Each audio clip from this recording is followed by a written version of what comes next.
Hello and welcome you to into Good Morning Market Cafe. I'm Ankita Saxena and with me is Shishti Sharma. In the next 1 hour, we'll take you through all that transpired in the global markets and the cues you need to watch out for before the start of D Street today. First up, let's take stock of how the Wall Street shaped up yesterday. Now, remember, we all saw cuts coming in as far as the U.S. markets are concerned. In fact, there are renewed fears of artificial intelligence disruptions to various industries. In fact, President Donald Trump threatened to hike the global tariffs to 15%, and tensions between UN and Iran have also kept the traders on the edge. Now, let's take a look at how the stocks closed up. Dow Jones closed lower by nearly 822 odd points, 1.7% drag lower by roughly a 13% loss on the IBM shares. We also have tech-heavy Nasdaq that declined 1.1% and S&P 500 that shared about 1% in the trading session. In fact, Microsoft and CrowdStrike were also notably big losers during the session, along with cybersecurity stocks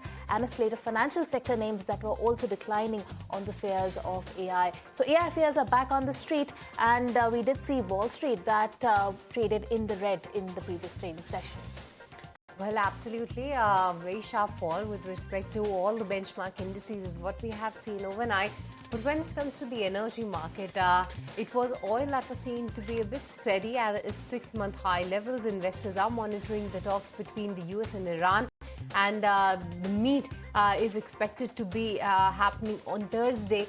So we will watching out for more updates on that. But as of now, Brent oil is hovering around that $71 per barrel mark. But along with that, when it comes to the gold as well as silver, there's no stopping there because the safe haven demand is seen to be coming back on stream. Precious metals, gold is seen to be retreating and is seen to be hovering around that $5,190 per ounce mark. When it comes to the silver prices, that too is seen a bit of an uptick this morning and hovering close to that $87 per ounce mark. So yes, again, we are seeing gold as well as silver prices inching higher.